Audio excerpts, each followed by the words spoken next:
Welcome to episode 041 of the Bit Beacon broadcast. It's July 2nd, 2024. Ravenheart's here. Kodax is here. And I guess I'll start this week with what have I been playing? Honestly, not a huge amount. I just got back from a work conference this past weekend. I had no time to play anything. That was Friday to Monday. So, I mean, I have been lightly keeping tabs on Genshin and Star Rail, but that's just because I can spend 15 minutes with them each day and, you know, I'm good. Right. I like that those games can be played in short bursts. Not all games can. No. I mean, it's only because I'm, caught up with, all the story stuff. Otherwise, you could spend, 3 hours going through story and exploration stuff. Right. But because I'm just kind of caught up on all that other stuff already, I just got to do my little dailies and things like that. Right. I've been playing a little bit of Pokemon Go too, but we'll talk about that when you bring up Pokemon Go. Sure. But I did make a couple purchases this past week, or some pre-orders came in, I should say. So I'm going to talk briefly. I haven't played it yet or anything, but this is, I'm probably going to pronounce this incorrectly, Tsukahime, Tsukhime. Tsukihime. I mean, I feel like the T is sort of silent or something, but I am no Japanese language expert. So this is a visual novel. Okay. It's a precursor to the Fate series. Yeah, I'm familiar with it. And so it does share that kind of familiar Fate art. There's that mobile game called Fate Global Order or something like that. That's massive. Yeah. But before that before that phone game came out, there was a series of visual novel games. Vita, right? These were originally PC underground kind of releases. You could only buy it at a comic convention thing in Japan kind of thing. Gotcha. But yeah, over time they've been ported to various different platforms. But this is the first time this game has ever been officially localized in English by the creators for the Western market. Prior to now, only fan translations exist. And from what I understand, this is a 60-hour visual novel. Really? This is an epic. Yeah. Now, I picked up both the Switch copy and the PS4 copy. And I don't know why. Looks like the box set, the collector's edition. So there is no standard edition. Really? There is only this edition. Okay. So if you want a physical copy, the only way to get it is in this deluxe box or whatever you want to call it. What's in the box? So here, I'll just let you hold on to it because you can see it's a nice premium hard box. Inside is there is an art book. I understand it, the game, and then of course they describe the limited edition box as part of the contents. Okay. So I've noticed more and more recently these last few years, publishers describe the box that the things come in as one of the pieces of the feature. Okay, interesting. I think because it's getting more and more expensive, you know? Right. And I will say, this is a nice, hard box. This is not just a paper flimsy box. Right. this is built to last, you know? Right. And it does have a special illustration. It kind of opens like a family game. Yeah, a Monopoly box would. So I got both because last year, the sort of, not really a prequel, but it is an in-universe game that's tied to the series overall. Witch on the Holy Night, another visual novel, was released last year, and I had bought just the Switch copy. And now this thing goes for like $200. And I kind of wish I had picked up the PS4 copy too, because that one is also really shot up in price. Right. And so I was like, okay, well, I actually want to play one of these, you know? Right. So I was like, I'll probably open this one, the PS4 copy of the new one. Right. And I've been like trying to keep an eye on getting a deal on the PS4 copy, which on the Holy Night. But I do like that they are going with like a theme where the boxes kind of are the same, you know, and that they'll all line up with each other. One other special thing to know about this new game, Tsukahime, is that the art book in the PS4 version is censored by Sony. Right. Sony, I guess, one of the art pieces in the art book was too risque or something for the retail release. So Sony said, if our branding's on it, you have to censor. So they probably put like a cloud of added some smoke graphic, or something on top of it. Whereas the Switch edition does not have that censorship. Now the games are uncensored, unchanged. Okay. But for whatever reason, the art book.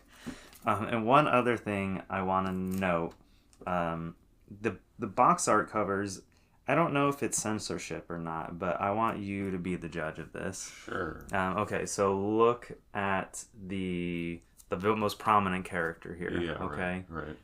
Notice her form and figure. I see that, and it's cut off on the other one. Yeah, the M-rated logo is perfectly covering that. Well, what's happening is they're cutting off about half an inch of the bottom.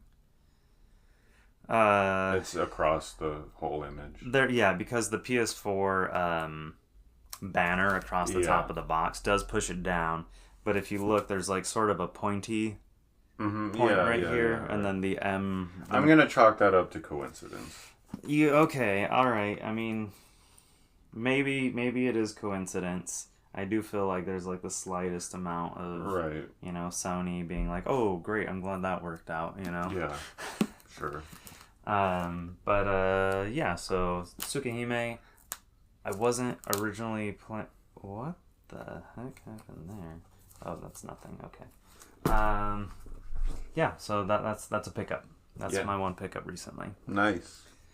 So as far as me buying stuff, I meant to bring a box of games to go through, but brought one that I already listed off. So yeah, we had already talked about that. Sorry, guys. Next week. Yeah, I punished myself by having to schlep it up here for no reason. In the sun, yeah. It is hot. It is like Southern California right now. What it feels like 100 degrees Fahrenheit.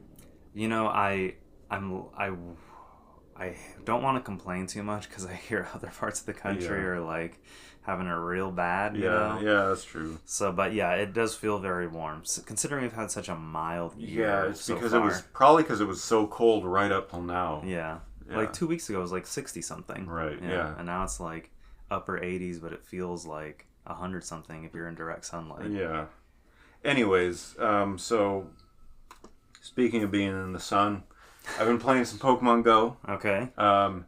And one thing that killed me this week was there was this timed research for Mega Rayquaza. I saw that, but I saw it like 3 hours before it expired, and I was like, okay, I'm not worried about that. I was really shooting for it. I drove all the way down to Knott's Berry Farm to try to get in one of those elite raids, and you know how they are. They're only every 2 hours, and you've got to have like 10 people to do it.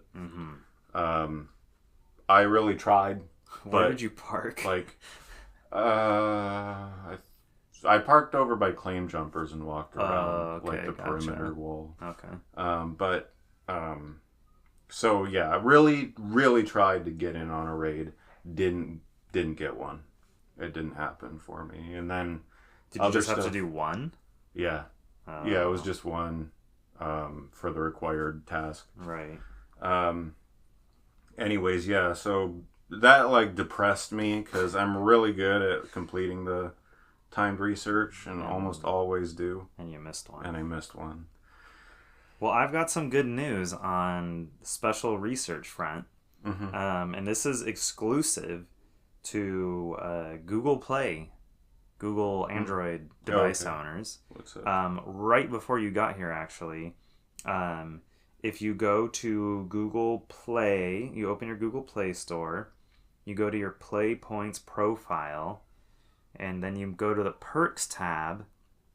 There is a special Pokemon research that's now available. What? Yes. Okay. It costs 10 play points to redeem, which is nothing. Yeah. You get more. You get like 5 to 10 points for free every week. Okay, where do I go? So tap on that and then go to your play points. Go to perks. Oh, perks over here. First, make sure you claim your reward for this week real quick, or for last week technically.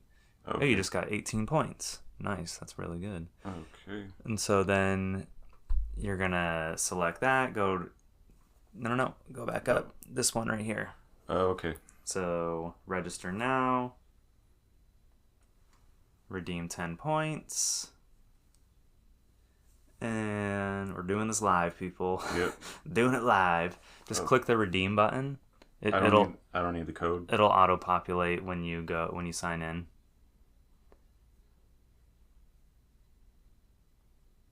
Okay. There it is, and then just click submit, and then boom. Okay, cool. So if you're on Android or you have an Android device or something that you could get that code, you can go to the Perks tab in the Google Play Points profile in the Play Store and get a special research for Pokemon Go. What's this other perk? Calling all Pokemon Go trainers? That's what it is. Yeah. Oh, that's what you just did. Yeah. Okay. Yeah. Then what's this other one? That's the thing you just redeemed. Don't worry about it. Okay. It's just bad UI management. Gotcha. All right. But yeah, it's good for 60 days, and it's all really easy tasks. I looked it up. Is it timed research or is it? It's timed. It is. Okay. Yeah. Gotcha. So yeah, it's good till the end of August. All right. Yeah. Thanks. Yeah, you're welcome. So at least you got that one going for you. Oh yeah. I'll complete that one for sure. There is another timed research right now. It's the part 2 of the 8th anniversary. No, the Living Skies or whatever it's called. Okay. Whatever it's called. Okay. That's not it, but can't wait for the Dead Skies update. One of the tasks is catch 300. Okay. And then there's complete 5 field research, complete 10, and then complete 30. So your 2 biggest tasks in this one, and it's 40 days. You have 40 days to do it. Are catch 300 Pokemon and complete 30 field research tasks. And yeah, those are the biggest ones. So GoFest is coming up. Global GoFest is coming up very soon. Yeah. It's not this weekend. It's next weekend. Mm-hmm. I know our group usually meets up for that. Yep. I know this year Pokemon Go LA, Pokemon Long Beach, and Pokemon Orange County, like the 3 big groups. Yeah. That like are officially like Niantic sponsored. Yeah. They're planning a joint event at Cal State Long Beach. Okay. On the first day of the event, so there will be probably thousands of people there playing Pokemon Go. Gotcha. And then I think on the second day, Pokemon Go OC is going to meet in their usual place, which is Huntington Beach, Central Park. Okay. Yeah.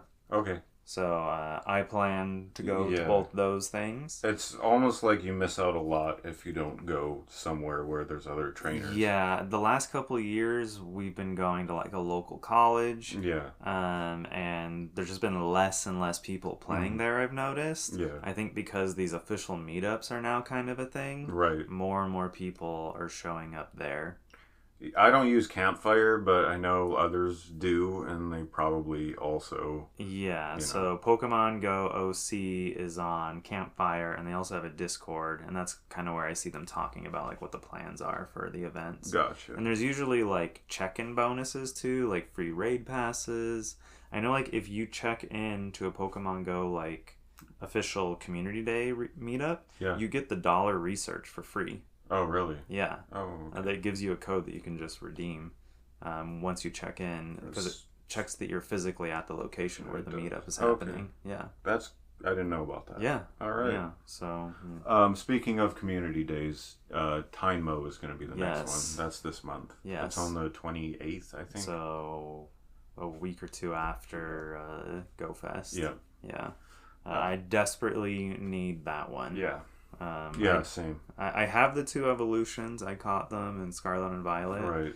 But that one's such a pain. You have to hatch it. Yeah. Yeah, if you try to do a picnic reset, thing it's because it's on the water and it's microscopic. Yeah.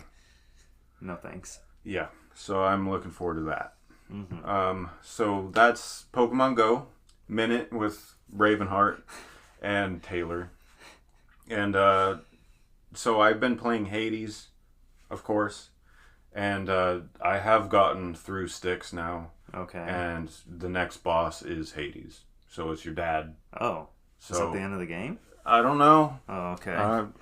I don't go online and look. So wait, the thing that was stopping your progress was like these poison exploding things.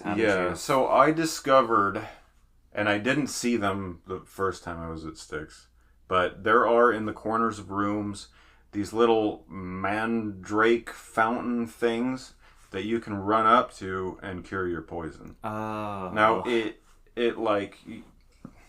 doesn't like glimmer or anything. Like it's very blended into the environment. Also, it could be surrounded by pools of poison. Right. So running up to it doesn't always necessarily. Right. Like you'll cure yourself and then get poisoned right away. Yeah.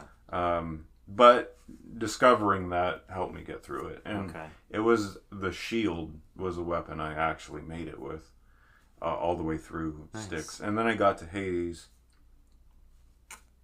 like killed his entire boss meter. Uh-huh. And then I guess he just goes into round 2 or something and his boss meter fills back up after some dialogue. And then he just wiped me out. And I swear, I could be wrong about this, but I swear I still had one of my continues left. Yeah. And he just took that too in one blow. Maybe it's kind of like a scripted That had thing. to be a scripted thing. Yeah. I could be wrong about that. I Right. could have really actually been low on health. But, that felt scripted. Okay. I mean, this does seem to be a game where it doesn't want you to do things on your first try necessarily, so I can see them. Yeah, it's very tailored to going back to House of Hades. Yeah. New events and characters saying different things. Characters having, like, heated arguments and stuff. So when you went back home, did you talk to Dad while you were there? Yeah, I went through some dialogue, especially written for that moment, and other stuff. Other characters. Nyx had stuff to say regarding that and stuff. So I haven't gone all the way back through Styx. Mm-hmm. I've been powering up some of my weaker weapons, going through trying to get more darkness crystals and gemstones and stuff to do like more renovation, like when you talk to the contractors, you have renovations that you can pay for. Oh yeah, you told me about that. Trying to unlock more of that. Okay. There's also this book of prophecies that you ultimately get that has basically just requirements, goals to meet for certain things, like unlocking every, your codex for every character. What's another one? Equipping every keepsake in the game is one. And then these have rewards of like 100 gemstones, 500 gemstones. It sounds very like mobile gaming in some ways, where it's like there's unlocks for doing like every little thing. It does kind of have that a little bit. Because like Star Rail, I know they have this thing called Simulated Universe, and there's like these, like you do these like these runs through simulated. It sounds a lot like Hades in a way, where it's kind of like this roguelike mode. Mm-hmm. Like in, you finish the run and then you can do another one, and you'll get different perks and level ups and things that you can, like trigger. And then if you get like so many of a certain variety, it'll give you like an overall bonus. Mm-hmm. And yeah, there's this codex thing outside the game, outside of the mode. And, like, you get, like, the premium currency for, like, oh, you unlocked, 12 out of 24, here's this one. And then you get another bonus at, like, 14 or 16, Mm-hmm. Yeah, you're right. Now that you mention that, I didn't put that together. But Hades came out first, so it's very possible that the Star Rail team was just inspired by Hades. That's possible, but I'm sure Hades was probably inspired by some of these other mobile games that, of course, do that, too. But yeah, so I've kind of just been dinking around in Tartarus in the first couple areas. Okay. Trying to go for the bounties, like the boss bounties for each weapon. Okay. Some weapons, like, I have a really hard time using effectively, like the bow. I'm just not good with it. Okay. The spear and the shield and the sword, I can just wipe the whole map clean. But I gotta imagine with a bow weapon, like you're using the sticks, the analog sticks to sort of like aim it. Mm-hmm. And I could see like where something like that would probably be a lot better on mouse and keyboard. Kinda, not really. No? It does, like, sort of, he kind of auto aims. If he's close enough to an okay. enemy, he'll face the enemy. Does it give you like sort of a cursor of like where you're... No. There's a charge up and there's just the regular weapon. And through boons, you can shoot like a spread of 3 arrows as opposed to just your 1 arrow. Your special is this thing where he just swipes his bow and it's just like rapid fire. And that can be booned up to include more arrows. Mm-hmm. So it's an even more dense spread. Yeah, there's a lot of boons. Pretty cool boons for the bow. But again, just as a weapon itself, I struggle with it. I feel like it's a completely different strategy. With the shield and the spear and the sword, they kind of share a strategy, you know, especially the sword and the shield. The spear maybe changes a little bit because the range on it is different and stuff like that. But for the bow, I feel like you got to completely play differently. You have to probably take cover behind obstacles and pop out, you know, and do that kind of thing. Play it more like a shooter than like a hack and slash. And that's, you know, too much patience. You know how I am with stealth games. Yeah. You know, Solid Snake sitting in his box for 15 minutes waiting for the perfect, you know, stars to align. I mean, you're exaggerating the 15 minutes, yeah, right? But that's how it feels to me. Yeah, it's definitely... I remember playing Metal Gear Solid for the first time and, it not clicking with me, and I was just, frustrated with the game. Yeah. Because then I'd be like, all right, I'm done waiting. I'm going to go. And then it's you're dead. Alarms, and there's a million people swarming me, and I'm just like, okay. Yeah. But then eventually that game did really click with me, and I got really into the series. But yeah, I get it. You have to be patient and strategic and have all that. I thought you were more that kind of gamer. I've never really... I'm that kind with strategy. Okay. And RPGs and stuff. But when it comes to action games, I'm more Rambo oriented. Okay. I don't see you finding yourself, at least from what I have talked to you in the last few years, I don't see you playing a lot of action games anymore. I mean, the Hades seems like kind of I've played a lot of action games throughout my life. Right. And that's just what I'm speaking about. Yeah, okay. Yeah, I mean, my preference is always tactical RPG. You're right about that. I will always gravitate toward Final Fantasy and JRPGs and Fire Emblem. Right. And Final Fantasy Tactics. But, yeah, I do play action games. Sometimes I play shooters, you know, stuff like that. Even in those cases, like Cyberpunk I played. I'll Rambo it. Yeah. You know, even though Cyberpunk offers all these hacks and screw all that, I'm just going to power up my weapon and focus all my components into building this crazy gun and then just blow them away. That's just how I am. Yeah. But yeah.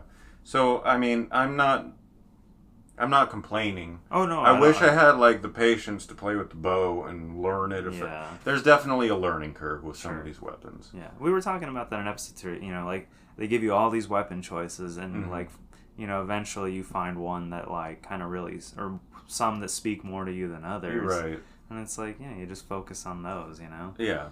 If you're trying to get through the game, I would like to max out every weapon. I know you which would. means you got to get through the game with that weapon. Each weapon, yeah. But yeah, we'll see how it goes. Right now, I just need to get out, you know, get to the surface with a weapon. Okay. And then I'll take it from there. Yeah.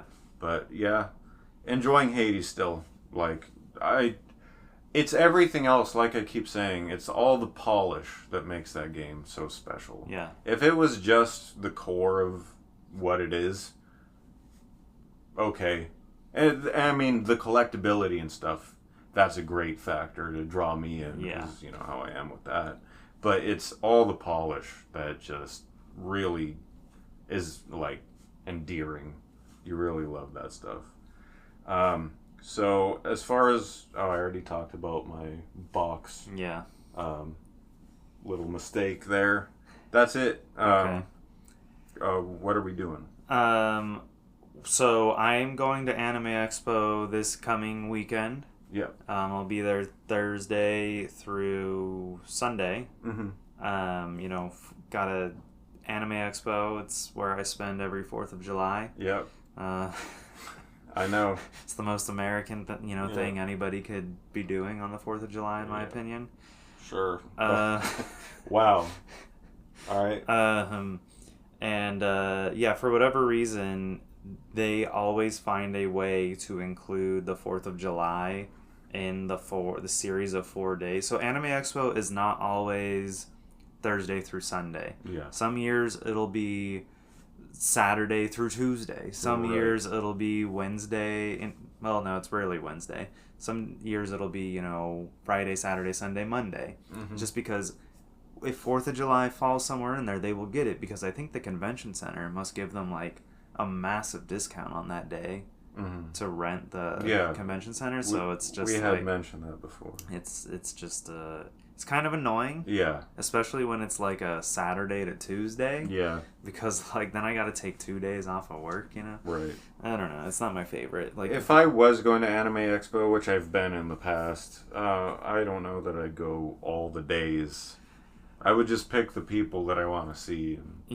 So I mean, unfortunately, the 4th is on the first day. Yeah. And usually, the first and second days are where like the most stuff is going on. Mm-hmm. And then the 3rd and the 4th. The 3rd day, there's still quite a bit going on. The 4th day, which is Sunday this year, there's not a huge amount of things. Obviously, the floor will be open, but there's not a lot of like signings and those kinds of activities. Right. But I did get into some signings on the 1st and the 2nd days of both AX. Mm-hmm. This year, for the guest of honor, they actually did like an online reservation thing for the guest of honor. Yeah, okay. Which is not the best. It worked out for me in this case. Is the guest of honor relevant? Well, there's a whole bunch of guests of honor. Oh, okay. So, for example, some gaming ones. One of the directors and like creators, writers of the series of the Legend of Heroes series, which is like Cold Steel and all those games, and then also known for the Ys series as well. Okay, yeah. He's going to be there. He's also the president of the company, Falcom. Oh. And then the two guys that work on the Persona series, they have a brand new game coming out, Metaphor Refantazero or something like that. So it's Sojima, the artist that we met at E3 that one year, right, and Hoshino, who's been like the creator of like Persona 3, 4, 5, and now this is his new project. Gotcha. So they're doing like a joint thing together. Okay. So I was able to get into that signing, and then a couple other little things, but not as many things gaming related. But I mean, still a cool surprise to see Hoshino, who I did bump into at that IGN Live thing. Yeah. But this will be nice to get something a little more. I imagine those tickets went fast. It was actually kind of a disaster. I figured that they would be listed on Anime Expo Show Clicks page, which is where they sell all their tickets to the various events. And so I have this app that will track a web page for changes, and so I have it refreshing like every 5 minutes just throughout the day, every day.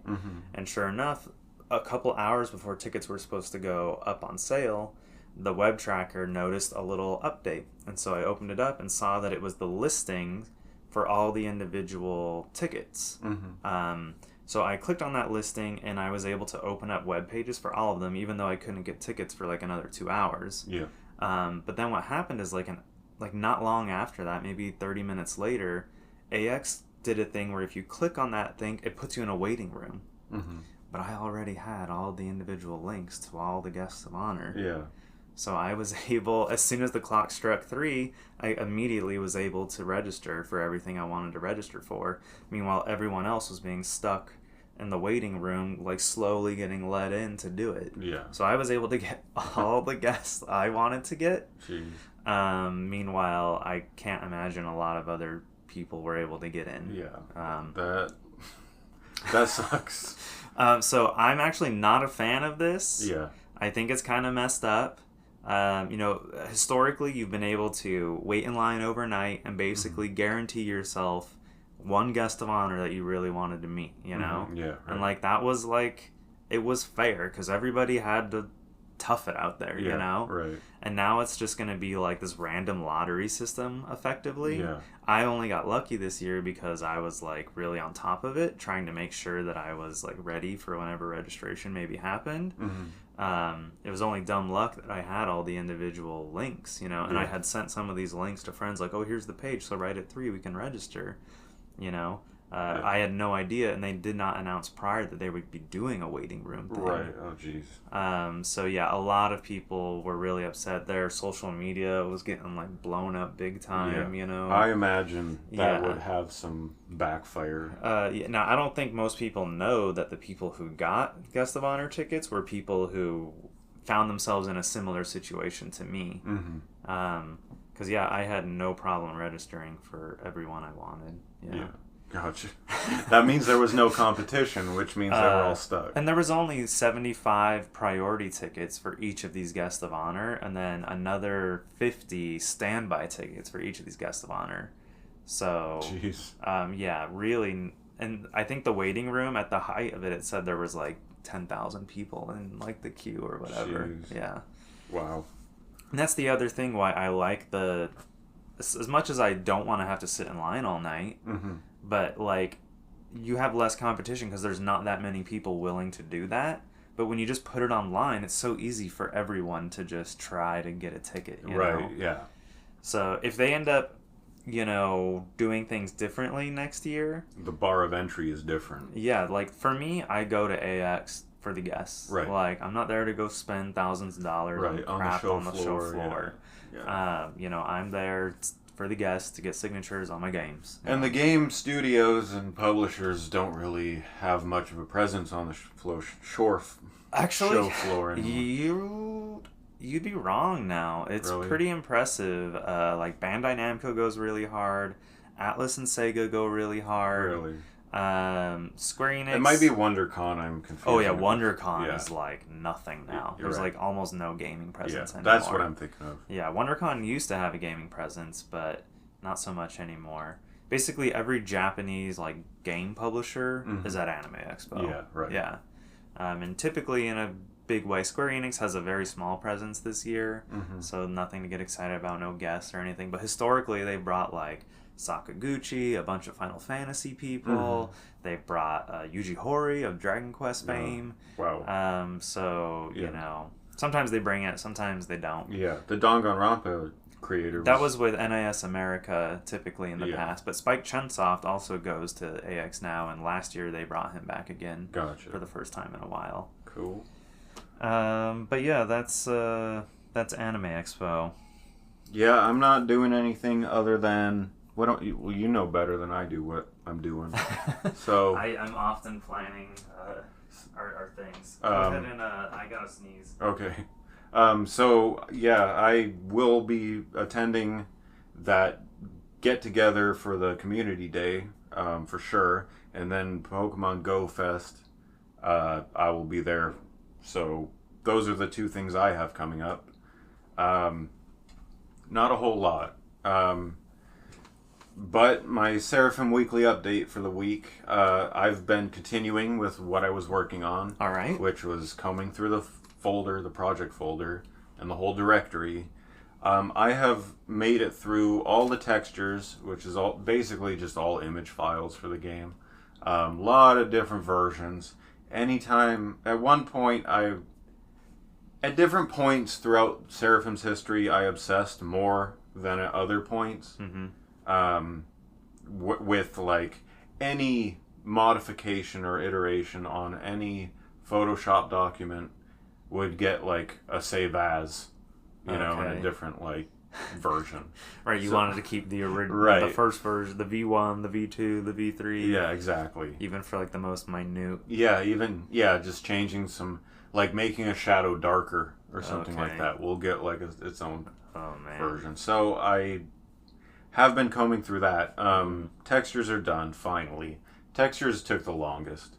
3D models, a little bit less just because there's less files with that. Still a lot, but less. Those I have to actually open up and look. Right. Same with the Photoshop documents, but to a lesser degree. The 3D models, I need to open them up, select all the different bones, and look at like my timeline, like my animation timeline, and see how many keyframes I have for some of them. Okay. Some of them I included like a description or notes. I had like a separate notepad file where I talk about what's in each one. But for other ones I don't. Like there were a couple years where I did that. Yeah. And then so some of them I have to like actually look and see how many keyframes are there, and if there's more keyframes than this one, or if these keyframes I did, but that animation's obsolete, like that clip is obsolete. Did I delete them later? Like I have to kind of figure out what happened, and with some of these things, so I know which ones to keep and which ones to delete or to move. I'm really moving this stuff. Okay, you're not actually like erasing it. Some of it I am. Okay. Because it's just pointless to keep a darker shadow. That took me 2 minutes. Right. You know. But, you know, you're a preservationist at heart. Yeah. So. I'm much less a preservationist with my own stuff than with other people's stuff. Okay. You know, with games in general. Oh, you know, I'll be keeping, like, you know, the wrapper to, like, an pack of Oreos that has Halo on it. Yeah. But with my stuff, I don't see it the same way. It's not.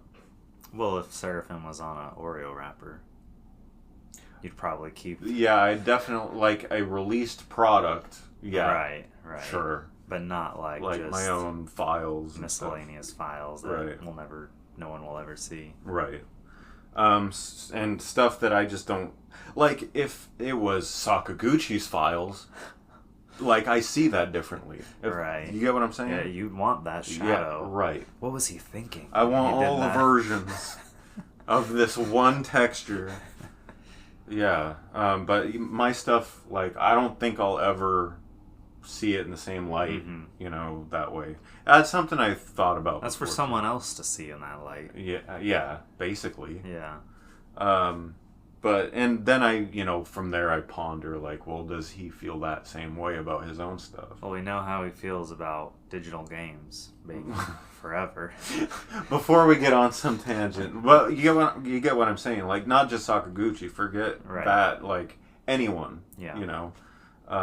Do they feel that way about their own stuff? Does Kojima feel that way? Does Sakurai feel that way about his own versioning of, you know, that it's less important? I know that, I mean, okay, not to get us sidetracked too much, but I did see something recently. Sakurai, he has his YouTube channel where he like discusses games and how he makes things, how he works, you know, things like that. In one of his recent videos, he talked about how he's all digital now. With his game purchases. Oh, okay, gotcha. Yeah. So great. Another hero going down that sad, dark path. We'll get there.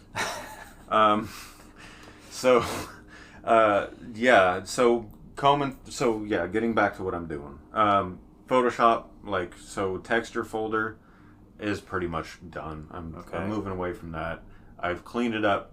I like it. It's nice and precise and clean and much shorter list of files to look at. Every time I want to access, you know, a texture, I don't have to scroll for days. Same with the 3D models. That folder's done. Okay. The script folder is a little different because you know how I've been cleaning up my game code? Right, that's all in there, right? Yeah, I've kind of, big part of me feels like I need to get that done first for everything. Like, all the cleanup and reformatting of the game needs to happen before I delete anything. Right. You know. Yeah. So, who knows what might be important in there. Right, exactly. That is probably the most daunting of the folders, asset folders, the script folder. I skipped that one. I mean, is there any harm in just leaving that one alone, period, until no, you've shipped I mean, it? Not really. It's not like all the scripts that are going to be assigned to something already pretty much have a reference. Okay. Any new script that I'm going to be assigning to something is going to be a new script that I just made seconds ago. Yeah. So it's not like I'm looking for something to assign it. Yeah. So that folder is different, and I am just skipping it. I'll probably clean it up before the game launches. But I mean, what if you like accidentally delete something super important? Well, that's why you back up the whole directory first, which I did do. Okay. And so skipping that one though, for like just not touching it right now. And then I moved on to the material folder, which also contains the shaders. Now, Seraphim, throughout his history, has gone through a number of shader changes. Mm-hmm. And I want to talk about the history just briefly. Okay. So, when I switched from the computer to a mobile device for the first time, like the first few times, this includes Android and Vita. Right, PlayStation Mobile. Right. I mean, okay, Vita's a little... So, forget Vita. Just mobile. Okay.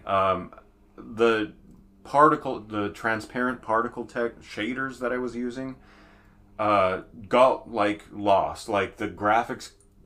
Like, the GPU in the phone is... I had to do a whole bunch of research to figure this out. But it's not... It can't handle the same shader processes that a computer GPU can handle. So what was happening after I brought it over to the phone, I launched my game. I'm expecting to see my game running on mobile, all, big deal. And I see a bunch of like pink squares everywhere. Right. And those are all the objects that had the particle shaders on them. Right. And so I had to do a bunch of research and realize that and I'm forgetting the terminology now. This was like 2016. But the particular... Yeah. It was... Because like tracing or something. I played an early version of Seraphim on mobile, 2014. Yeah, it was earlier. You're right. Yeah. You're right. No, because I started developing May 2015. So it couldn't have been 2014. Well, I remember you took me out to dinner. Yeah. And you're like, here you go. Yeah. And the game was literally done. We ended up adding the reflectors after that. Right. But other than that, the game was done. Like, full gameplay loop for the initial just iteration. The very basic gameplay. Right. Yeah. And so, I had to do a bunch of research and realize that there's blending versus tracing when it comes to particle shaders and just transparency in general among shaders. And the GPU in phones have to go through this whole rigmarole to do the tracing, and whereas computers almost prefer that. But that was, like we said, a decade ago. I wonder if that has, like... Oh, I'm sure, I didn't think about that, but modern iPhones and stuff probably handle that differently. Yeah. Or just have more power in their GPUs. But I had to completely switch the particle shaders I was using from like a tracing hard cutout to a blending effect, methodology. Also, shaders are one of the very few areas in game development that I'm not great at. Shaders are written in a language called ShaderLab, which is a derivative of BASIC. If you think about the history of machine languages, C#, C++, JavaScript, these are all derivative of the original C language. And ShaderLab is one of several languages that are derivative of BASIC, which was Microsoft. That was their original like machine language back when like the first computers were around. So I'm like, when I translated the game from JavaScript to C#, which was a huge jump and a huge undertaking, and I did it. I translated the whole game up to that point from JavaScript into C#. That was a nightmare. It took me like almost a year to get it all done, but that got done because JavaScript got deprecated by Unity, and yeah, now going forward, the engine was only going to support C#. So, and then that's me learning a new language. But I'm going from one C derivative to another C derivative. Learning Shader Lab means learning BASIC. And that's just so different, right? Like, so JavaScript to C#, there's a lot of similarities. It is a pretty, like, there's a lot of different, the syntax is pretty different. But the calls and just the way it works is, you can tell they're derived from the same language. And then you try doing Shader Lab, and it's just like, this is a whole different thing. And I have dabbled with Shader Lab, but I'm not good. Like, I'm not good to the point where I can make a shader to do what I want it to do. So you use like prefab? Well, no, I use shaders developed by other people, shaders that I took from like Unity standard assets and modified myself. Okay. Like to do certain things. And then, a lot of stuff I'll buy off the asset store when it comes to shaders. And then when you apply a shader, like you have a whole host of settings that you can use to customize the way something looks. So in addition to like the particle shaders changing, and I have relics of that whole transition, Seraphim's Toon shader completely changed, like halfway through, probably around 2017, I'm estimating. Okay. I don't know if you remember that, but if you look back at the PSM Seraphim, that Toon shader is a completely different tune. That one was developed by Unity, I think. I remember you having to redo it for the Vita version. Yeah. Well, yeah. Well, the one that is on Vita, or was on Vita, that is the first one that I used. And then I thought that looked good at the time. There was some shader thing that started with like an S. I remember you telling me something about like Unity got a new shader system or something like that, and you like updated. Or like you did an update to Unity and it caused all your shaders to go like completely out of whack. Are you sure it was shaders? Because there's some like that kind of happened with particles. Maybe it was the particles. Yeah, particle system went from ellipsoid particle emitter, which was the original particle component in Unity since like Unity 2. Okay. And then Unity ended up buying out this company that created their particle system, Shuriken. Okay, that's the S. Yeah, that's what I was thinking of. Yeah, and then they made their product like the built-in system within Unity. That's what you're thinking of. But the Toon shaders, I thought the original Toon shader in Seraphim looked great when I first made the game. Yeah. And then I found another Toon shader developed by someone else that just made the game look so much more crisp. The cube map, the way Toon shaders work, instead of using real lighting, it uses a type of texture known as a cube map. Right. And a cube map is like a ramp. It's like a ramp from gray to white or whatever, and you apply it, and it uses this to fake lighting, but it's the shadow and the highlights move around the object. I mean, this is what like Wind Waker does. The shadows that you see on the character are fake. They're textures. Okay. They're dynamic textures. I'm asking about assets. Yeah. So like there's assets on Unity's like asset store that you can buy and incorporate into your game. Yeah. how I know like a lot of games when you watch the credits, mm-hmm. you'll see like this font was provided by this person, and you know, like, yeah. do you have to include all that kind of stuff in your credits effectively? I don't know if you have to. I don't really understand like the legal ramifications of not doing it. I imagine like someone could say, "Hey, that's our shader," right, and be like you when you bought it, you agreed to like right. mention it or right. something like and that. when you do download anything, not even on the Unity Asset Store, just on other websites like Turbo Squid and CG Textures and all these other websites that provide assets and stuff, they usually include a PDF or a text file that tells you, like, has their license agreement. Okay. Like, you can use this, but not for commercial use, or you can use this for commercial and non-commercial use. Okay. But we want the credit. Okay. Or they'll specify. So you're gonna have to like go comb through every And I got stuff on like different computers at this point. Man. Yeah, that's gonna be a pain in the butt. I don't know if I'm gonna do all that. I'll probably just go through my assets. There's only a few that like I got somewhere else. Mm-hmm. Seraphim is 99% from scratch. Right. So there's not a whole lot I need to do. Maybe it won't be that bad then.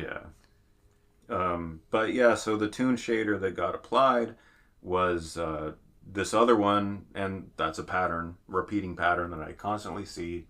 Unity has this proprietary thing that they developed, and then someone else develops this like other version of it that's way better. Mm-hmm. It looks way better when you apply it, and then Unity tends to buy them out. Yeah. So yeah, I have like relics of this old Toon shader system that from the old, like, yeah, I don't need all this backup. Mm-hmm. I have the game directory as a whole backed up several times. So if I need an old shader or something, you can grab it from there. Yeah. I don't need it all to be in my live folders while I work. So yeah, combing through shaders right now. That's just the shaders. That folder also includes the materials, which includes the texture, the shader, and the settings, like tiling and all other values that, like transparency percentage, that kind of thing. So yeah, that's where I'm at. All right, let's do our t-shirt. Sure. So, you want me to talk you, or you want to talk me? You talk about mine first, I think. Okay. All right, so here we go. All right, so much like myself a few weeks ago, Rick doesn't actually have a shirt. He has a proper hoodie. Yep. It's a Nintendo red. Yep. Unmistakably. Yep. And it has the classic white Nintendo logo across the breast area. The chest. Well, it's the full chest. Yeah, it's the full chest. It's not just the upper moob. No. Yeah. It's the white Nintendo logo. Yeah. You all know it. Yeah, it's very straightforward. And I don't think there's any designs on the back. No. It is a long sleeve hoodie. It does have the pouch in the front. Yep. There's no zipper. Right. And the little tassels, it has, I guess. Yeah, like a rope or a string through the string, and there's a little plastic kind of knob on each one. Yep. To help keep it probably from going into the hole. Yep. Where the hood is. And the tag. Yes, it looks just like my hoodie's tag. It's a black tag with the red Nintendo logo, and it says TM and copyright 2004 Nintendo, all rights reserved. That's right. Isn't it crazy to think that in 2004 the Game Boy was only 15 years old, the original Game Boy? Yeah.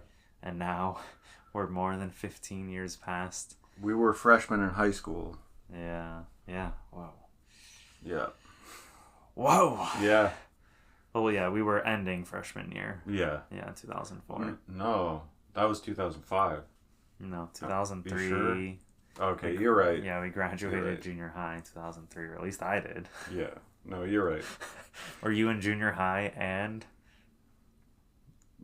high school at the same time? Technically, I started high school in the summer of... That's true, so did I. Yeah. What was your summer school class? The computer lab. Oh. Of course I went for that. Okay. Yeah. Sam and I were there, but I guess we never crossed paths with you. Oh. Dated too. Yeah. Yeah, but well, David, I did cross paths with because our lockers were right next to each other. Because the three of us, we had Miss Bengal. Oh, for computers? No, for some math class. I can't remember which one it was. Oh, for your summer. Gotcha. Yeah. I had Shell. Yeah. Oh yeah, Shell. I had her freshman year. Oh, okay. Yeah. All right. All right. High school talk. So, anyways, point is, I had this in high school, and you probably remember it. I do. Yeah. You don't wear it as much as I wore mine. Right. Yeah, that's true. I saved it for special occasions. Yeah. All right. So Taylor is wearing a black crew neck short sleeve, large. Is that large? You bought this. I believe you bought it large. Yeah, I kind of use it as like a at-home shirt. Okay. It's a little big to wear out.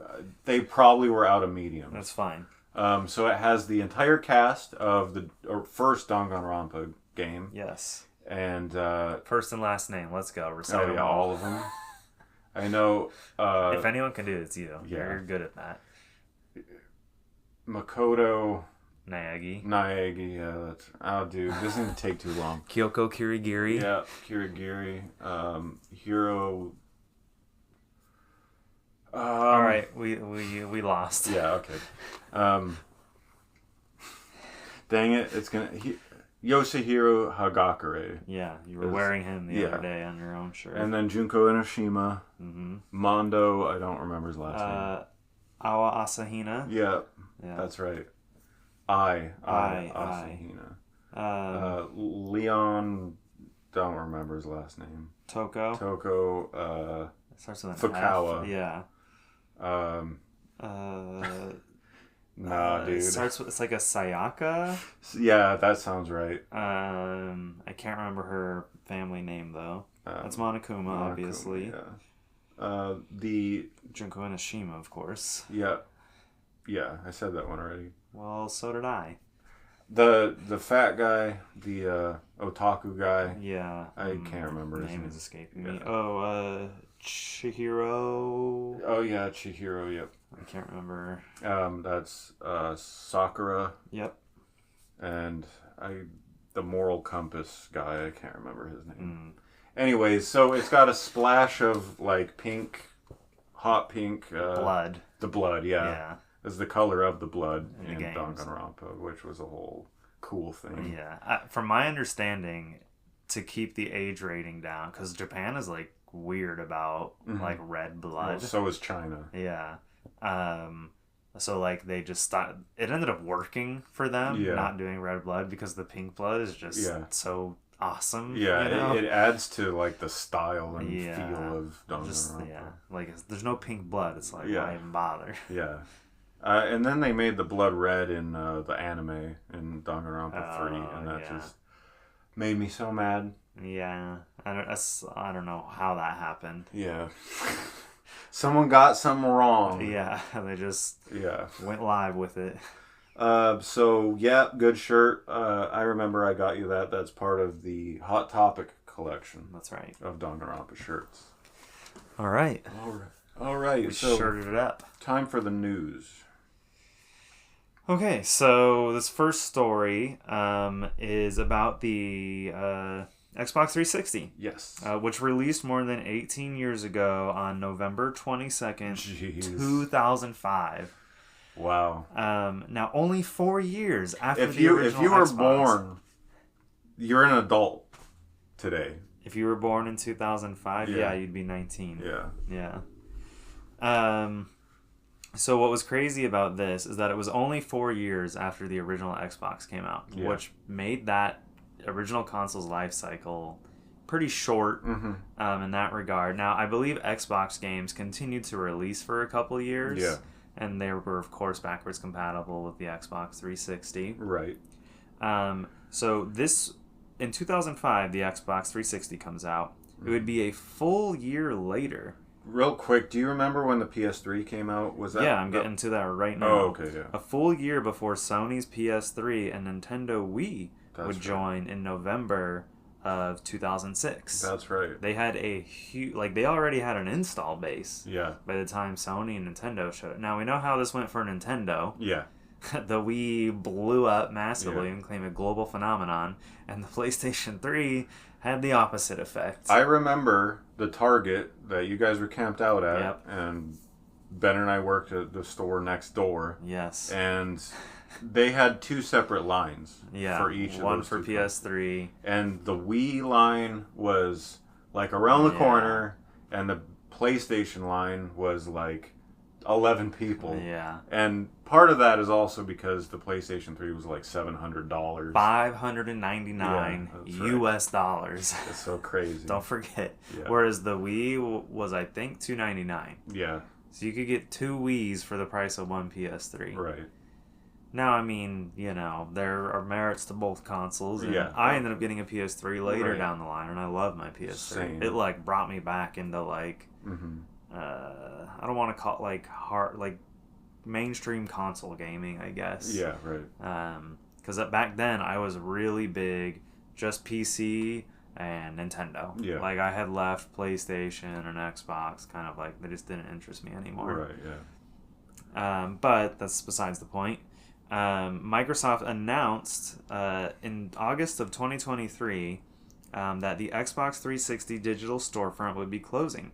And that time is now nearly upon us. On July 29th, the ability to make any purchases on the Xbox 360 store will cease. Mm-hmm. So, anything that's on the store right now is, get it while you can. That includes updates. Like DLC and stuff like that. I think updates will still continue to be distributed if there's any updates required to run the game or patches. I don't think you purchase those from the store. I know you kind of had to do that with, like on the eShop for 3DS. Right. Yeah. You would have to go to the store to like get the update data. Right. Which was kind of a bizarre way to distribute. But like pre-order weapon downloads and that kind of thing. So like your Lost Odyssey, that will be exclusive, gone, perks and things. Right. Yeah, like I mean, those pre-order codes expired a long time ago, anyways. But I'm sure they made the weapon free at some point, though. I looked when I started playing Lost Odyssey last year, and now that content's just MIA. So if you didn't pre-order that game, okay, so that pre-order included a extra chapter in the literature. Yeah, there's this literature stuff. And then a sword and a earring or something like that, an accessory. So, that content. That's just unfortunate that, they don't figure out a way to make that available to players some other way later, Right. Yeah. Messed up. So all purchases made by that date will still be playable and re-downloadable for the foreseeable future. Mm-hmm. So, you still will be able to download your games if you've already purchased them. It's just after July 29th, you can no longer make any purchases. Mm-hmm. Microsoft has also arranged for a large majority of titles on the 360 store to be purchasable for a deep discount, ranging from 75% to 90% off the original manufacturer's suggested retail price. Yeah. That's pretty cool. Yeah. Like when the Nintendo eShop closed, like everything was full price pretty much. Like there were a couple last minute sales from some third parties, but like this is Microsoft going out of their way to be like, hey publishers, will you sign off on, deeply discounting your price? Right. Because Nintendo didn't discount any of their games. They never do. With the eShop. Never. There's something else, man. Yeah. So, after July 29th, it'll no longer be able to purchase games digitally, and only secondhand physical copies of games will be able to, like if you want to buy a game for your Xbox 360. It turns out the physical was the way to go. Turns out the physical is what will last. Right, and you're not relying on any like service that will eventually, like just because you can re-download them for now doesn't mean you'll be able to re-download them 5 years from now. Right. This closure will not affect Xbox 360 titles that are forwards compatible with Xbox One and Xbox Series consoles. So what I mean by that, there are a number of 360 titles that you can purchase on the Xbox One and the Xbox Series stores on those respective consoles. Yeah. So you can continue to purchase those titles there, but that doesn't mean that these titles will still remain available to be purchased on the original Xbox 360 store. Right. So do you remember the Xbox 360? They had the cheapest model was called the Arcade Edition, and it only had like 1 gigabyte of storage space. I vaguely remember that. Yeah. And then I remember Xbox would sell these these fancy external drives that were sort of like these long brick bars. Yeah, they were like storage expansions. Yeah. Because I guess that was really that generation was really the dawn of the downloadable game. Yeah, because PS3, Wii, and Xbox 360. It's definitely the generation that started relying on it. Yeah, or making it an option. Like Nintendo was so weird because the stuff that was on the Wii eShop was only available digitally. Right. Like there was no physical versions. Right. Now some things did get packaged together, and a physical version would later be made from some of those titles. I think there were, I want to say 2 or 3 exclusive Dragon Quest titles. Yeah, there was some Final Fantasy stuff. Yeah, that's Final right. Fantasy My Kingdom. Oh yeah, there was Final Fantasy IV, expanded. The after years. Yeah, that's right. That's what they called it. Oh man, and that's gone.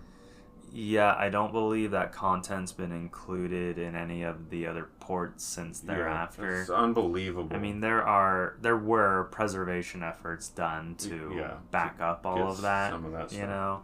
But of course, you have to. Go through shady means to access that content. We have to do that completely homebrew. Yeah. Yeah. I just, man. Yep. So that's pretty much it for this story. Rick, what do you got for us? I mean, this is clear as day, cut and dry, physical wins. The store's going away, and I mean, this is not something we haven't seen before. Right. When consoles get sunsetted, like the 3DS and the Vita. Well, I mean, now Nintendo has closed their 7th generation shop with the Wii. Yeah. Now Xbox has closed their 7th generation shop with the 360. You're right. And PS3 went down. No, PS3 still up. They threatened to take it down along with the Vita store at the same time. That's right. But there was a big outcry, and they basically said, "Okay, never mind. We're not going to do that yet." That's right. But now the other two have done it. How long before Sony announces, "Okay, guys, we're going to do it for real this time"? Yeah. It's coming, people. It's coming for sure. I mean, it's gonna come sooner or later. Hell, the Switch shop is going to come sooner or later, so it just... Digital games are temporary, and this proves it.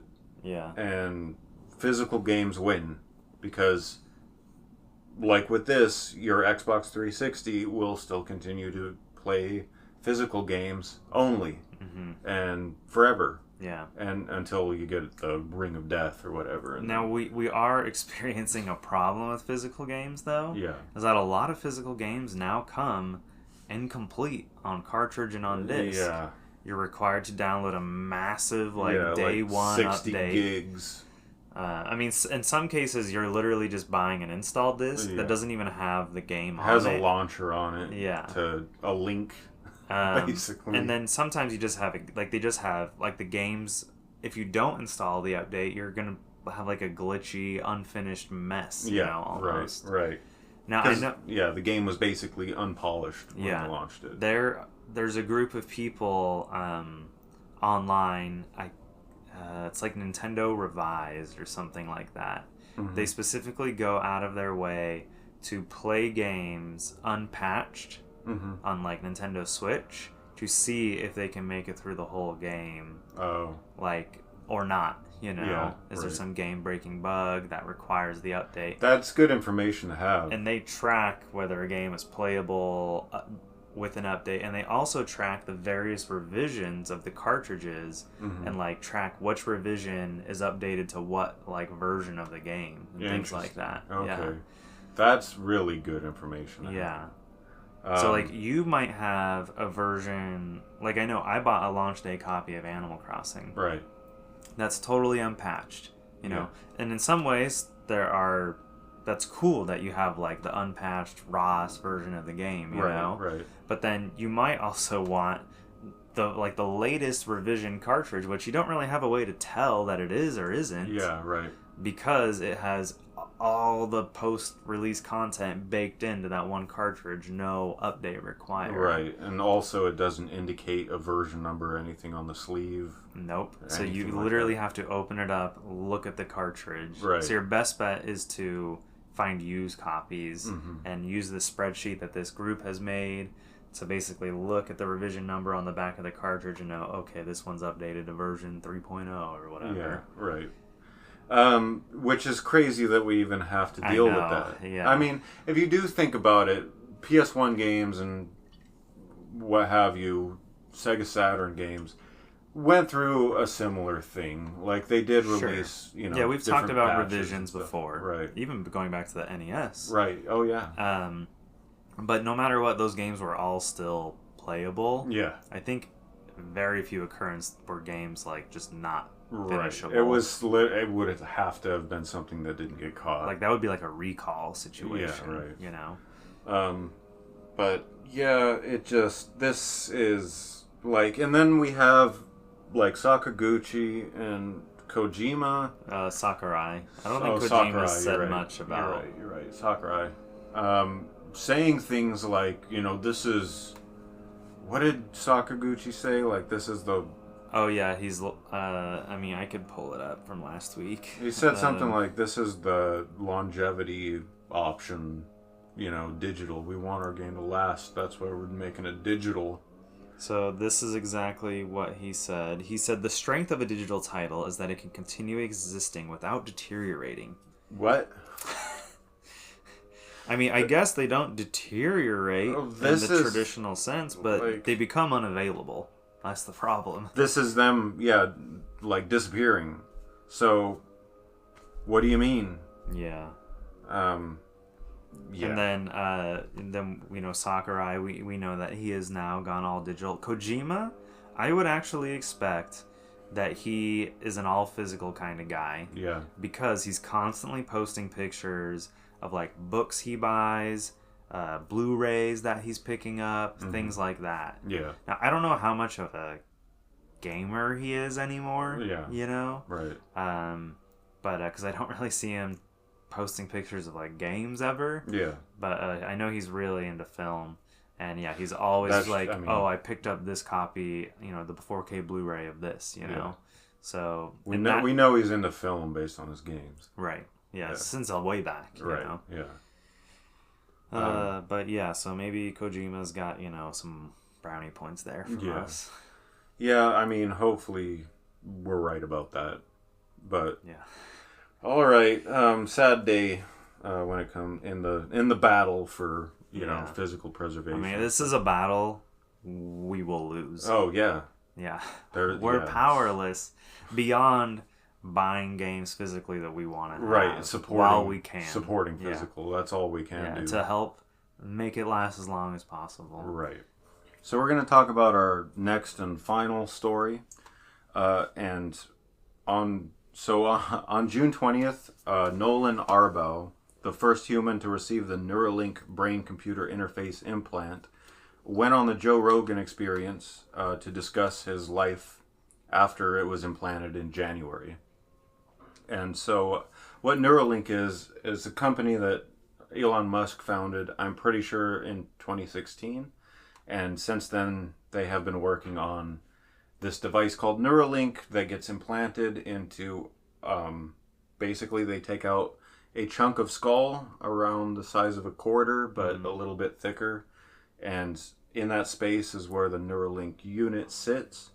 And it features 60 different threads, like very, very thinner than like a human hair. Oh, wow. Threads that contain 16 electrodes on each.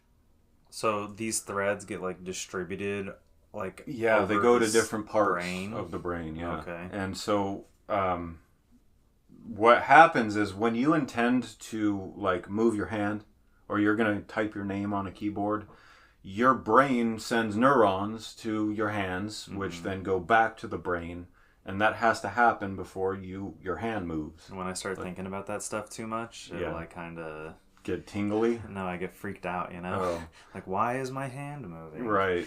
So, if you've ever thought about how your hand moves, yeah, that's what happens. Your brain sends neurons to the nerve endings in your hand, and then back up to the brain, and that is what causes the movement.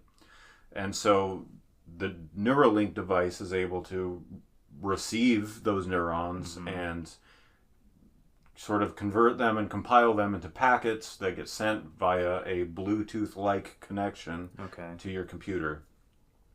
So it's in my opinion, it's pretty straight, as complex as it is, and minus the medical part of that kind of research. It is a very straightforward computer science thing with how this works. And it is basically, to me, a fancy input device that just works with neurons. Similar to how an accelerometer works with tilt. Obviously way simpler than this. But, from a computer science angle, I see it as an input device.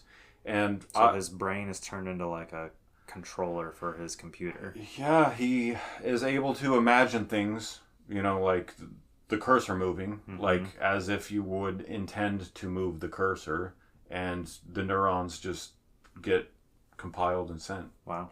And so that's how that works. And I completely imagine and expect that there's like a software interface overlay on top of like your desktop for this kind of thing to work with the Neuralink. So Nolan is paralyzed from the shoulders down, which happened. He wasn't born paralyzed or anything. He had an accident in a lake that caused him to be paralyzed from his spine. And he does have very minor movement in one of his hands and I think his feet. The extremities. Right. But he's not able to like use a joystick or anything like that. Okay. So Neuralink allows him to completely control a computer. He's able to do anything you would be able to do, basically, through Neuralink on a computer. Through intended movement and imagined movement. And he kind of does describe the difference. An intended movement is when you actually are going to like move your hand. And imagined movement would be like thinking about moving your hand. And it happens. And yeah. That part's kind of crazy. Yeah. Yeah, I mean, the neurons are being sent, and they must have studied very precisely how the neurons... Is there any footage, I'm maybe jumping the gun here, is there any like footage of what this looks like? There's videos of him. Oh, okay. I don't know how many, like, Neuralink films him a lot. Right. And I don't know how much they've put out, but he is obviously free to talk about it willy-nilly. Okay. I don't know if they have him under any kind of non-disclosure because he's able to just talk about it. Now, did he have to pay for this, or he was selected? Oh, and okay. Do I have some information? Maybe I don't. But basically, his friend referred him to this thing when he heard about it, and probably did like a trial or something. Yeah, he had a trial, and there were other candidates and stuff like that. He had a phone interview and ended up getting selected.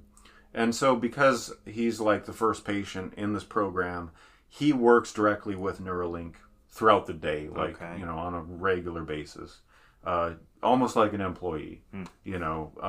He's constantly monitoring, and he probably has a representative that he talks to, like, hey, I'm experiencing this. The cursor's not moving as much. He did talk about, like, one incident that happened where the threads started to retract in his brain. Oh. And so, like, your brain actually moves. It pulses with your heart because your brain has all this blood flowing through it. And he talked about how the threads in this thing are scaled to basically handle like 1 millimeter of movement from the brain, but it was discovered that his brain was moving at a rate of 3 millimeters as it pulsed. And that was causing the threads to like get pushed out, you know, and so gradually, you know what I'm saying? And so he was losing like influence over the cursor. Okay. Because the neurons, like the electrodes on the threads, were moving away from the neuron receptors. So effectively, all this crazy elaborate setup basically lets him move a mouse.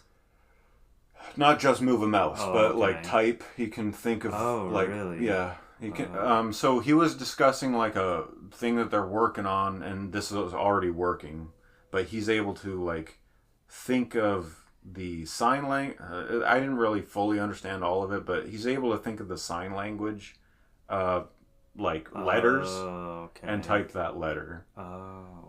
Yeah, I don't know if it's to the point where he can think in paragraphs, right, and have it type, almost like a speech thought to text. Yeah, right, thought to text. Yeah, that's crazy. I'm sure that's coming. Yeah, because he talks about a lot of stuff that's coming. But he, right now, I believe his typing setup is that he thinks about moving his hands in the sign language positions of letters. So he's able to fully operate a computer and play video games. The first game that he played, using the Neuralink after it was implanted, was Civilization 6. It's a good game. You know, it's mostly just a mouse cursor clicking around. Right. Yeah. And it's also not an action game, so it's probably good for the Neuralink. Yeah. It's a little more strategic. Right. Kind of, not that it can't get fast paced, because you are like playing against someone a lot of times in those games. Right. And this is kind of my sort of exposition here, but I put down that pretty much makes Civilization 6 the first game to be played by definitely a Neuralink, maybe BCI technology. I don't know the history there. I know Neuralink's not the first BCI device to be developed. BCI has existed since 1998. Okay. In very like rudimentary form, you know, mostly with like animals, but some humans have had like a very watered down version of what this is doing. So he described his user experience with his Neuralink, his just overall computer usage experience, as like having an aimbot in his head. So and he stated that he thinks that in the future they will have like separate esport leagues for people like him. Oh, wow. Due to how unfair it would be for him to play against another player, seeing as the brain's reaction is so much faster than the hand's reaction to an action. If you think about it, the brain releases the neurons, and they have to be sent to the hand and then back to the brain for you to like hit the fire button. But he just thinks it, and the Neuralink picks up the neuron, you know, reading and sends the input. Right. So he is already on it, like, you know, at a speed that you because there is no physical element. There is no like, whoops, I swung the mouse over a little too much. Right. You know, it's like, it's just going to happen exactly. Right. And how he wants it to happen. Exactly. Like the way he thinks it to happen. Yeah. Yeah. So that was interesting. And I put a quote in here. This is him describing that. I basically have an aimbot in my head. They'll probably have different leagues for people like me because it's just not fair. It's that accurate and it's faster. Sometimes it's moving before I even think it to move. That sounds crazy. So that's like a subconscious jump start that the Neuralink is picking up. Right. Neurons before he's even consciously aware. Like process that thought. Yeah. So he's also talked about, this isn't part of my notes, but he also did talk about machine learning and AI being built into this thing. Okay. So I assume that that's like AI designed to learn his habits. You know what I'm saying? And kind of like improve. Yeah, make it more streamlined to open YouTube and jump to whatever. Like it already knows what he wants, based on like history. So he also mentions that many games are not quite playable to be, or possible to be played with Neuralink yet, and he cited Call of Duty and Halo as examples. So we do know from what he's saying that high action games, the Neuralink's probably stuff where you're manipulating the cameras a lot. Yeah, like that's that's a good point. There's probably so many different axes that happen in those games. There's aiming the gun, moving the camera, moving the character. Yeah. So that probably has to be caught up. Yeah. He does say though that he speculates that this will be ready, or this will change in about a year. Oh wow. So he knows, he has the inside scoop on what they're working on. Sure. And the rate at which they're improving this thing. He also stated that he connected to a Nintendo Switch and was able to play Mario Kart. Oh wow. I assume that's Mario Kart 8. He just said Mario Kart. I mean, unless he's playing like the SNES version, virtual console thing. Yeah, he didn't specify whether it was that or what. But so, and then the way that he did this was actually by connecting to a PC with the Neuralink. Okay. And then that had a converter box connecting to a Nintendo Switch. Okay. And from there, he was able to play Mario Kart on the Switch. And he indicated that the Neuralink technology has not reached the point of interfacing with VR yet. And that the focus up to this point has been on interfacing with PCs and traditional games. He does fully expect them to move into VR with it. Can he move his head? What do you mean? Oh, like his injury? Yeah, he can move his head. Okay. Yeah, he can look indifferent. Then I feel like if he can do that much, then it shouldn't be too much harder. Depending on the game. Okay, so during this episode, which I watched the entirety of, it was like an hour and a half, Joe Rogan brought up the point that with VR you have he called them handles, but the two controllers. Sure. That you have to move with your hands, which he wouldn't be able to do. Right. And then he threw out the possibility that he'd be able to control a robot with his Neuralink that could manage those. Whoa, that sounds elaborate. Yeah. I was just thinking because if you can pivot your head around, then you kind of have the camera control taken care of. Right. For some games. Right. And then really from there you would just, I presume, use the Neuralink as sort of like a pointer or cursor or that kind of thing. Yeah. Just a full controller, I think. Yeah. Firing and everything would happen via the Neuralink. Right. Okay, I have a question. Yeah. Who is Neuralink for? Right now, it seems to be for people. I think something in your box of gizmos and gadget coming from over here. Just kind of pound that Disney book on the. I don't know. Not the Bible. Alright, well, something is vibrating. We'll find out. Next time. Maybe it's an earthquake. Okay. Like a micro earthquake. Alright, so who is Neuralink for? I mean, I get that a disabled person seems like the person who would benefit the most. Right now, it seems like they're sticking with that. Application-wise, it sounds incredible. Life-changing for some people. Right. Right. So that's awesome. But what's this guy's name? Noland? Noland, yeah. Noland. Arbaugh? He's obviously in a very fortunate position where he's probably getting all of this gratis, as they say. Yeah. Well, he's the only human on Earth to have this ability right now. And I get that they're still testing this. It's all very beta. You know, there's no Oh yeah, this is not anywhere close to the what's going to be the retail product. Right, which will be sold by hospitals. Right. Probably. He said that Neuralink is looking to open a clinic in Austin that he expects. So his surgery was projected, and it is brain surgery. It was projected to take 3 to 6 hours and ended up taking under 2 hours. Okay. So he expects, and that was the first time they installed one. Okay. So he expects them to, like, by the time it hits the public, you walk in, 30 minutes later you walk out, like, with a Neuralink in your head. That's crazy. Yeah. Yeah. I was going to say a bad joke, but I won't, because I don't think Nolan's walking out of there. No, he's not. Yeah. But and that came up. Yeah. He, like, so with people like Nolan, there's atrophy, and all kinds of, like, muscle degradation. Yeah. That happen. Right, and your fingers curl up and your toes curl up and all that.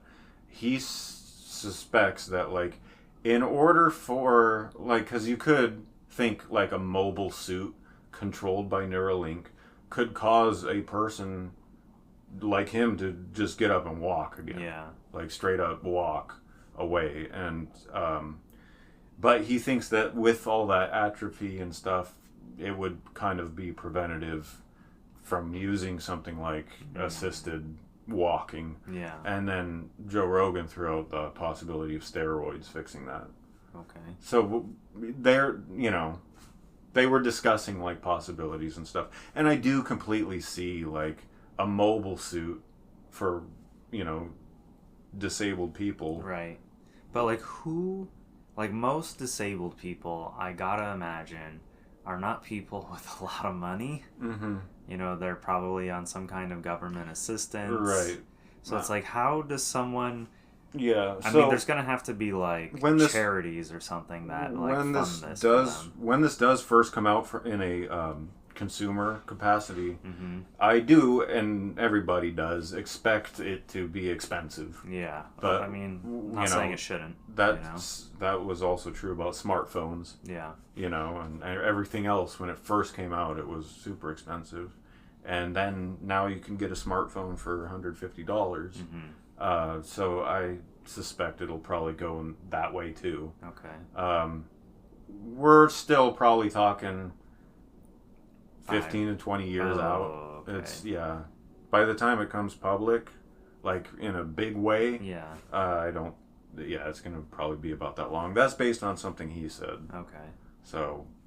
Yeah. All right. Well, something to keep your eye on long term. Right. What the most interesting part of this for us in our context is the part where he talks about having an aimbot in his head. Right. Well, I like that his priority is, like, okay, I'm ready to game again. Yeah, that was his priority. It's like, I was a big gamer, It's like, I want to get back to that. He's been I don't know when he got paralyzed. I know he got his implant in January, and he just appeared on Joe Rogan to talk about it on the 20th, which was just, like, 12 days ago. So about 6 months. Yeah. 5-6 months. But I don't know how long he's been paralyzed. Right. But he did talk about, like, all these games have come out since that happened. Yeah. And I've seen my friends play these games, and I've really wanted to, play them.